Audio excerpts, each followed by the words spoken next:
नमस्कार, आप देख रहे हैं मध्य प्रदेश छत्तीसगढ़ और आपके साथ मैं हूं निशा रौतेला। तो चलिए बुलेटिन की शुरुआत करते हैं। छत्तीसगढ़ के मुख्यमंत्री भूपेश बघेल नई दिल्ली में नीति आयोग की गवर्निंग काउंसिल की 8वीं बैठक में शामिल हुए और प्रधानमंत्री नरेंद्र मोदी की अध्यक्षता में यह बैठक दिल्ली में हुई और बैठक में सभी राज्यों के मुख्यमंत्रियों को आमंत्रित किया गया था। वहीं छत्तीसगढ़ से मुख्यमंत्री भूपेश बघेल, प्रभारी मुख्य सचिव सुब्रत साहू और वित्त सचिव अंकित आनंद बैठक में शामिल हुए। दिल्ली रवाना होने से पहले मुख्यमंत्री भूपेश बघेल ने कहा कि प्रदेश के बहुत सारे ज्वलंत मुद्दे हैं जिस पर वहां बात की जाएगी। लगातार जीएसटी क्षतिपूर्ति का मसला वहां उठा रहे हैं। केंद्र सरकार से जो राशि लेनी है उस पर भी चर्चा होगी। हालांकि इस बैठक का निष्कर्ष निकलेगा ये तो बाद में ही पता चलेगा।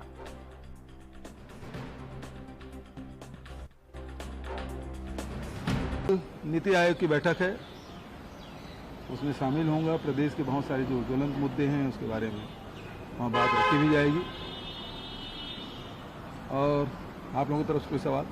आपने बैठक में आप गए थे तो तमाम छत्तीसगढ़ के मुद्दों को लेकर सफाई गई थी। इस बार क्या कुछ विशेष रहने वाला है और कुछ ऐसा है कि मिल जाए वहाँ से छत्तीसगढ़ के? देखिए, लगातार हम लोग तो जो जीएसटी क्षतिपूर्ति की बात कर रहे हैं उसको बढ़ाने की बात है। जो कोल रॉयल्टी है, जो हमारा पैसा रुका हुआ है उसको वापस करने की बात है। रॉयल्टी में अभी तक के उसके रॉयल्टी दर में वृद्धि करने की बात है, हर 3 साल में होना था, वो नहीं हुआ है। उसी प्रकार से जो टीडीएस में हमको करीब लगभग 1000 करोड़ के लेना है वो राशि हमको मिले। और दूसरी बात ये है कि सारी योजनाओं में अब देखें, पहले तो 90-10 होता था, कई योजनाएं जो 100% भारत सरकार की होती थी 75-25 का होता था।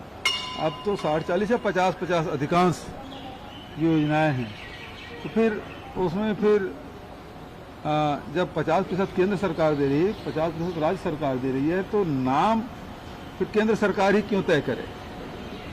तो नाम तो राज्य सरकार के साथ मिल के तय करना चाहिए। यह प्रधानमंत्री जल जीवन मिशन, तो 50% तो राज्य सरकार दे रही है, नाम भी प्रधानमंत्री और राज्य सरकार का होना चाहिए, नाम सम्मिलित रूप से तय होना चाहिए। जब राशि राज्य सरकार दे रही है आधा, तो नाम भी रखने का अधिकार होना चाहिए। तो ऐसी बहुत सारी बातें हैं जिसको रखे जाएंगे। केंद्र की मोदी सरकार के 9 साल पूरा होने और संसद भवन के उद्घाटन के मुद्दे को लेकर कांग्रेस देश भर में प्रेस कॉन्फ्रेंस कर रही है और इसी कड़ी में सांसद प्रमोद तिवारी रायपुर पहुंचे और यहां प्रदेश कांग्रेस मुख्यालय राजीव भवन में पत्रकारों से चर्चा की।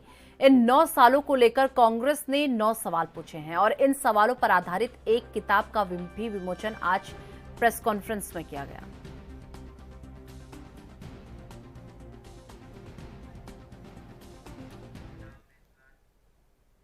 और रायपुर में छत्तीसगढ़ के संस्कृति मंत्री अमरजीत भगत ने राज्य स्तरीय रामायण मंडली प्रतियोगिता का शुभारंभ किया और इस मौके पर उन्होंने कहा कि ईश्वर हर किसी को अवसर देता है और हम लोगों को अवसर मिला है।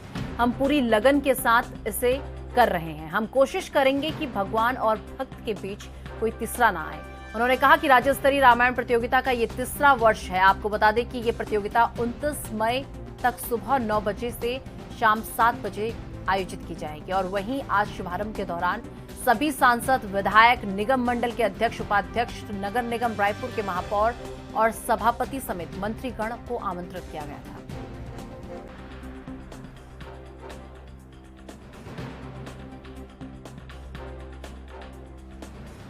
भगवान श्री राम के ननिहाल छत्तीसगढ़ में अब राज्य स्तरीय रामायण प्रतियोगिता का प्रारंभ हो चुका है और आज से ये रामायण प्रतियोगिता प्रारंभ होगा और 29 तारीख तक चलेगा। हमारे साथ बातचीत करने के लिए संसदीय सचिव विकास उपाध्याय जी है। विधायक जी, सबसे पहले जानेंगे कि रामायण महोत्सव कराया जा रहा है, प्रतियोगिता कराया जा रहा है, किस तरह देखते हैं? लगातार राम के ननिहाल में राम काज बहुत चल रहा है। देखिए, राज्य स्तरीय रामायण प्रतियोगिता का आयोजन ग्राम पंचायत से ब्लॉक से जिला और जिला से प्रदेश स्तरीय कार्यक्रम और इसके बाद राष्ट्रीय स्तर पर, अंतर्राष्ट्रीय स्तर पर वो प्रतिभागी भाग लेंगे। मैं धन्यवाद देना चाहता हूं प्रदेश के यशस्वी मुख्यमंत्री भूपेश बघेल जी को, जिन्होंने छत्तीसगढ़ राज्य बनने के बाद ये पहला 20 साल के बाद ये पहला 4 साल है जहाँ यहाँ की संस्कृति, यहाँ की परंपराओं को आगे बढ़ाने का काम, उसको स्टेज और प्लेटफॉर्म देने का काम किया। आप देखिए कितना सुंदर आयोजन किया जा रहा है। जो पंचायत से निकलकर मानस मंडली आई है, आज उनको बड़ा स्टेज मिला है। उनके अंदर खूबी थी, उनके अंदर में क्वालिटी है, वो लगातार उस पर अपनी पूरा ध्यान लगाते हैं। आज उनको मंच मिल गया, पुरस्कृत किया जाएगा। प्रथम आने वाले को 5 लाख का पुरस्कार दिया जाएगा, सम्मान राशि दी जाएगी। द्वितीय आने वाले को 3 लाख की सम्मान राशि दी जाएगी और तृतीय स्थान में आने वाले को 2 लाख की राशि देने का काम राज्य सरकार कर रही है। जितने भी मंडली ने इसमें पार्टिसिपेट किया है, प्रतियोगी भाग लिए हैं, उन सबको प्रोत्साहन देने का काम सरकार कर रही है। वाद्य यंत्र, तबला से लेके हर चीज़ उनको देने का काम कर रही है। मैं समझता हूँ हिंदुस्तान का ये पहला प्रदेश है जहाँ ये ऐतिहासिक फैसला यहाँ के मुख्यमंत्री ने लिया और संस्कृति मंत्री ने इसको आगे बढ़ाने का काम किया है। संस्कृति विभाग के द्वारा एक ऐतिहासिक कार्यक्रम का आयोजन हो रहा है। एक के बाद एक बड़े फैसले ले रहे, रामकाज किए जा रहे हैं। राष्ट्रीय स्तरीय भी यहाँ पर कार्यक्रम भी होने वाला है रायगढ़ में। इसको किस तरह देखते हैं? लगातार एक के बाद एक जिस तरीके से राममय हो रहा है छत्तीसगढ़, आगे क्या कुछ देखते हैं? देखिए, इसीलिए लोग इस बात को, अब छत्तीसगढ़ का एक व्यक्ति, इस छत्तीसगढ़ में रहने वाली जनता इस बात को कहती है कि बात है अभिमान के, छत्तीसगढ़ की स्वाभिमान की। तो स्वाभिमान किस चीज़ का? स्वाभिमान उसी चीज़ का जो हम अपनी परंपराओं को उजागर करने का काम कर रहे हैं। अब अंतर्राष्ट्रीय स्तर पर रायगढ़ में एक बड़ा आयोजन किया जा रहा है। बड़े बड़े मानस मंडली के लोग उसमें आएंगे, बड़े बड़े संगीतकार उसमें आने वाले हैं, बड़े बड़े प्रमुख लोग उसमें आ रहे हैं और शिरकत करेंगे और वहां पर इस कार्यक्रम को एक मूल रूप देने का काम प्रदेश की सरकार कर रही है। मैं समझता हूं ऐतिहासिक फैसला है और इस फैसले से इस प्रदेश की जनता बहुत खुश है। ठीक है, तो ये थे मेरे साथ संसदीय सचिव विकास उपाध्याय, जिनका साफ तौर पर कहना है कि जिस तरीके से पंचायत स्तर पर जो राम गुण गाते थे, रामायण मंडली थे, रामायण समूह थे, उनको कहीं ना कहीं एक बड़ी जिम्मेदारी मिली है और इसको लेकर के कहीं ना कहीं जिस तरीके से छत्तीसगढ़ में राममय जो काम हो रहा है उसको लेकर के संसदीय सचिव विकास उपाध्याय ने। और छत्तीसगढ़ में इन दिनों चावल घोटाले, शराब घोटाला, गौठान घोटाला और यूनिपोल घोटाला आदि पर जमकर राजनीति हो रही है। मामले में पक्ष और विपक्ष एक दूसरे पर आरोप प्रत्यारोप लगा रहे हैं। इसी कड़ी में प्रदेश के पूर्व सीएम और बीजेपी के राष्ट्रीय उपाध्यक्ष डॉक्टर रमन सिंह ने चावल घोटाले को लेकर प्रदेश की भूपेश सरकार को घेरा है। पूर्व सीएम ने कहा कि इस मामले में जांच के बाद एक बड़ा खुलासा हुआ है। अब तक 250 करोड़ रुपए का चावल घोटाला प्रमाणित हो चुका है और इस पर पूर्व सीएम ने तंज कसते हुए कहा कि मुख्यमंत्री भूपेश बघेल 250 करोड़ का चावल घोटाला प्रमाणित होने के बाद अब खाद्य मंत्री का इस्तीफा लेंगे या अब भी उन्हें बचाने में सहयोग करेंगे, वे जवाब दें। प्रदेश की गाड़ी कमाई लूटने वालों पर क्या कार्रवाई होती है, प्रदेश की जनता जानना चाहती है। आपको बता दें कि पिछले दिनों रमन सिंह ने विधानसभा में पीडीएस को लेकर भूपेश सरकार पर करोड़ों के भ्रष्टाचार का आरोप लगाया था। इसके बाद खाद्य मंत्री अमरजीत भगत ने इसकी जांच कराने की बात कही थी।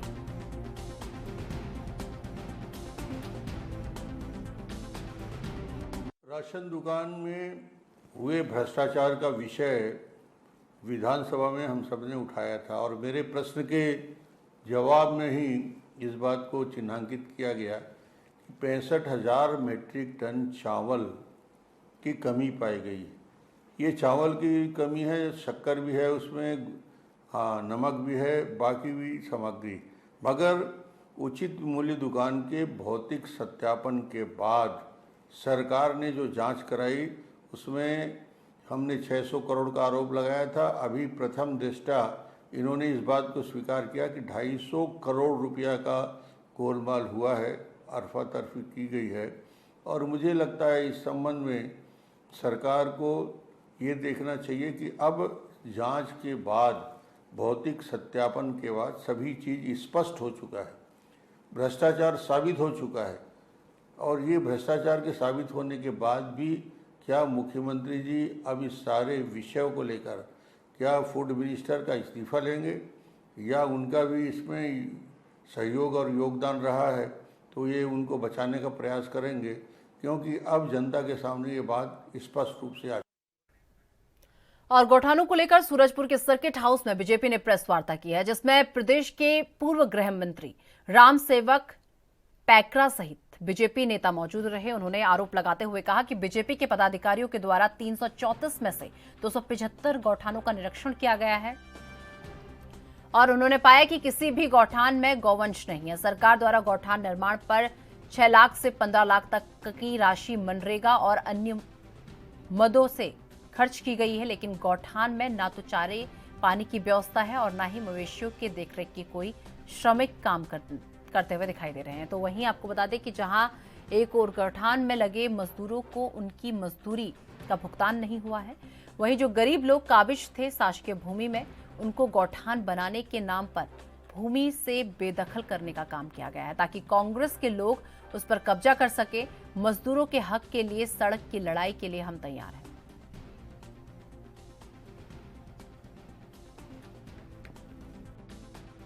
हो सकता है, लेकिन आज हम देखते हैं कि गौठान एक ऐसा विषय है जो पूरे क्षेत्रों में अभी अभी जो हम लोगों ने दौरा किया है, सूरजपुर जिले के गौठान बनाई गई और कुछ जगहों पर हमारे ग्राम पंचायतों के माध्यम से गौठान बनाया गया है।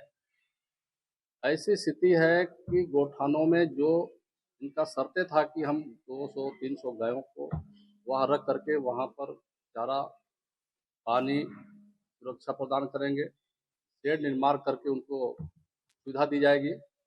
लेकिन गौठानों में जिस तरह पूरे प्रदेश में 10,000 के आसपास गौठानें बन चुकी हैं और 10,000 से ऊपर 10,000 करोड़ के ऊपर खर्चे भी हो चुके हैं, तो आज स्पष्ट दिखाई दे रहा है कि एक एक गौठान में वन विभाग से जो बनाए गए हैं उसके भी आंकड़े हैं 5 लाख से 10 लाख रुपए तक का, और जो पंचायतों के माध्यम से बनाए हुए 15 से 20 लाख, और कुछ आदर्श गौठान भी बनाए गए हैं जो 25 से 50 लाख रुपए खर्च किया गया है।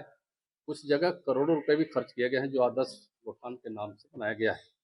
लेकिन वस्तुस्थिति यह है, बहुत सारे गांवों में गरीब, आदिवासी, पिछड़ा वर्ग के लोगों द्वारा अंबिकापुर बीजेपी युवा मोर्चा की ओर से सरगुजा कलेक्टर को एक ज्ञापन सौंपा गया जिसमें किसानों की सहकारी समिति से दिए जाने वाले जैविक खाद में मिट्टी मिले होने की समस्या से सरगुजा के कलेक्टर को अवगत कराया गया है। और इस मौके पर भारतीय जनता युवा मोर्चा ने किसानों को अच्छी खाद देने की मांग की है और साथ ही उन्होंने ये भी कहा कि अगर किसानों को अच्छा खाद नहीं मिला तो आने वाले समय में भारतीय जनता युवा मोर्चा आंदोलन करेगा।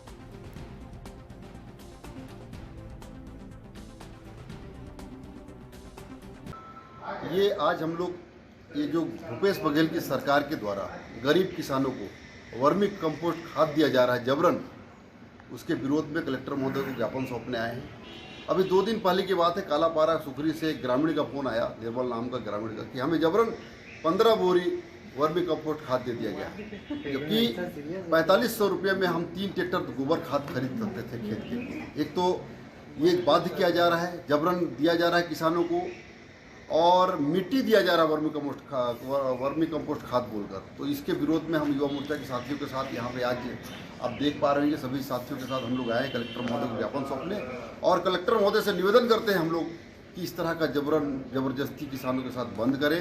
अगर उनकी इच्छा नहीं है वर्मी कंपोस्ट खाद खरीदने की तो उनको बाध्य ना किया जाए। चलिए फिलहाल वक्त तो चला एक छोटे से ब्रेक का, ब्रेक के बाद फौरन हाजिर होते हैं।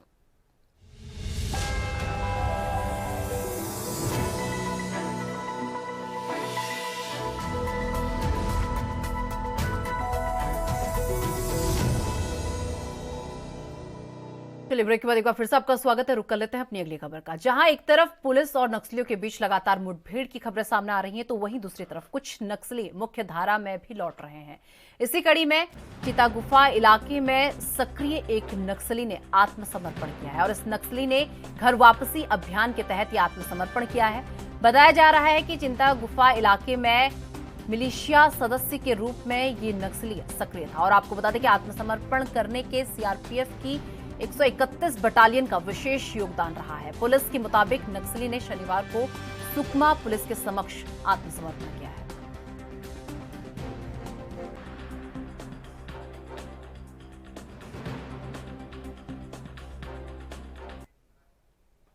और अब खबर मध्य प्रदेश से। मध्य प्रदेश के जबलपुर में राष्ट्रीय जांच एजेंसी ने एक आतंकी साजिश के मामले में जांच के तहत करीब 13 स्थानों पर छापेमारी की और ये मामला प्रतिबंधित संगठन जमात उल मुजाहिदीन बांग्लादेश से जुड़े भोपाल टेंडर फंडिंग मामले से जुड़ा हुआ है। और घटनाक्रम से जुड़े एक सूत्र ने बताया कि विशिष्ट इनपुट के आधार पर आतंकी साजिश में शामिल संदिग्धों के ठिकानों पर काफी देर तक छापेमारी हुई।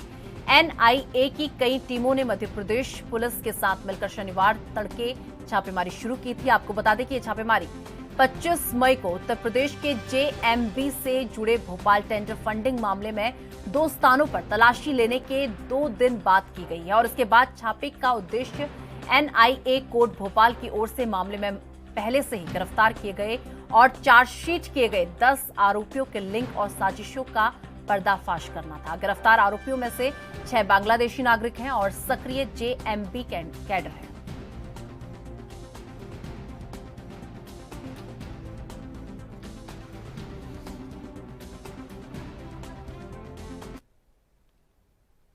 और मध्य प्रदेश की पूर्व मुख्यमंत्री उमा भारती ने सीएम शिवराज सिंह चौहान को 22 सूत्रीय मांगों को लेकर एक पत्र भेजा है, जिसमें उन्होंने प्रदेश में एक जिले के नाम भी बदलने की मांग की है और वहीं उन्होंने प्रदेश में लोधी समाज कल्याण बोर्ड और अवंती बाई लोक बनने की भी मांग की है।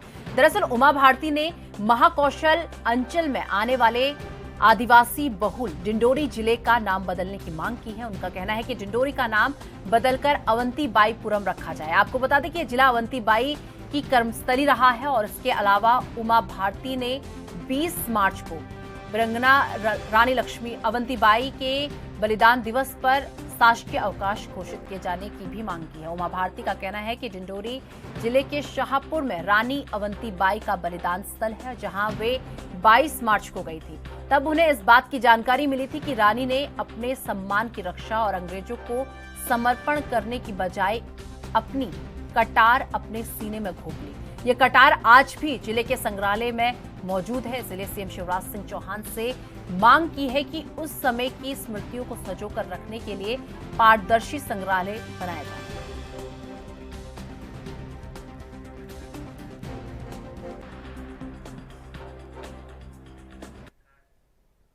और अब खबर मध्य प्रदेश के उज्जैन से। मध्य प्रदेश के उज्जैन में शहर कांग्रेस कमेटी के अध्यक्ष रवि भदौरिया ने शहर कांग्रेस कार्यकारिणी की जंबो सूची जारी की है। लिस्ट में 260 नेताओं की जगह जो है इनमें मिली है और जिन्हें संगठन की ओर से आगामी विधानसभा चुनाव को देखते हुए महत्वपूर्ण जिम्मेदारियां सौंपी गई है। दरअसल रवि भदौरिया ने लंबी खींचतान के बाद शहर कांग्रेस कमेटी की कार्यकारिणी की विधिवत घोषणा की थी, जिसमें 30 उपाध्यक्ष, 50 महामंत्री, 70 सचिव और 30 सह सचिव बनाए गए।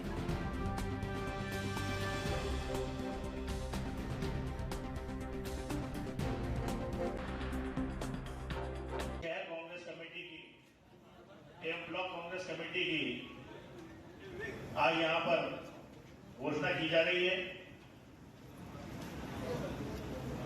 शहर कांग्रेस कमेटी में कोषाध्यक्ष, प्रवक्ता और एक मीडिया प्रभारी बनाए गए हैं। साथ ही ये पूरी कार्यकारिणी में हमारे ब्लॉक कांग्रेस उज्जैन उत्तर के चारों ब्लॉक अध्यक्ष बनाए गए हैं। साथ ही हमारी जो पूरी कार्यकारिणी है शहर कांग्रेस की, उसका करीब 30 के लगभग उपाध्यक्ष, 50 के करीब महामंत्री, 65 से 70 के करीब सचिव और 25 से 30 सह सचिव बनाए गए हैं। जितने भी सीनियर हमारे लीडर्स हैं, वरिष्ठ कांग्रेस के समस्त नेतागण, फ्रंटल ऑर्गेनाइजेशन के चारों अध्यक्ष, शहर कांग्रेस के पूर्व अध्यक्ष और सारे वरिष्ठ कांग्रेस जन को विशेष आमंत्रित सदस्य की सूची में शामिल किया गया है।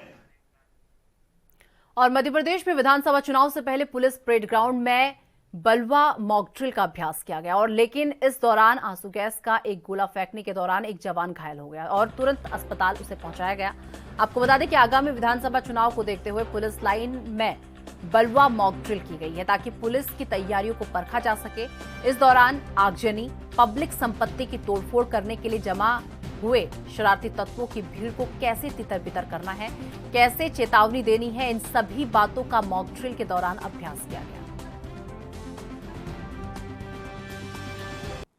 ये जो हमारी ग्वालियर पुलिस की व्यवस्थाओं को लेकर हम लगातार जो हमारा फोर्स है उसके लिए काफ़ी चुस्त दुरुस्त और एक रेस्पॉन्सिव फोर्स बनी रहे, उसके लिए हम काफ़ी सारे इनिशिएटिव ले रहे हैं। जैसे मेडिकल चेकअप हो गया, रूटीन में उनकी जो हमारी परेड होती है पुलिस की वो हो गई। उसी में चूँकि ये आगामी जो महीने आने वाले हैं, चुनावी साल है, उसी की व्यवस्थाओं को देखते हुए हमने फिर ये डिसाइड किया कि हर बार परेड ना करा के हम कुछ इस तरीके से आर्म कॉम्बैट और बलवा ड्रिल और इस तरीके की जो रेस्पॉन्सिव एक्टिविटी हैं उनको करवाया जाए। ताकि उससे फोर्स का रिफ्रेशमेंट भी होता रहेगा और जब कभी ऐसी सिचुएशन बनेगी तो उसको एक रिसेंट मेमोरी रहेगी तो एक क्विक रेस्पॉन्स उसमें आए। उन्हीं सब चीज़ों को लेके एसपी साहब के निर्देशन में आज हमने जो बलवा ड्रिल की एक प्रैक्टिस करवाई थी। लगभग शहर से 550 के आसपास हमारे अधिकारी कर्मचारी वहाँ पे मौजूद थे और इस तरीके की एक्टिविटी हम आगे भी जारी रखेंगे। एक पुलिसकर्मी टीयर स्मॉक पे घायल भी हुआ है। हाँ, ये इस तरीके की ट्रेनिंग प्रोग्राम में कई बार ऐसी स्थिति बन जाती है। जो हमारा टीयर स्मोक ग्रेनेड था उसको जब हमने लॉब किया तो वो एक हमारे जो कांस्टेबल है ट्रैफिक का, जो एज ए बलवाई की तरह काम कर रहा था, पत्थर फेंकने वाली पार्टी में था, तो उसके साइड से वो जाके गिरा और उसी से उसको चोट लगी। अभी वो सुरक्षित है, स्वस्थ है और हॉस्पिटल में एडमिट है। उसका लगातार हमारी निगरानी में है और उसके हालचाल हम पूछ रहे हैं। अभी खतरे से बाहर है, किसी भी तरह की कोई दिक्कत। चलिए मेरे साथ मध्य प्रदेश छत्तीसगढ़ में बस इतना ही। देश दुनिया की तमाम बड़ी खबरों के लिए देखते रहिए एनबी न्यूज। नमस्कार।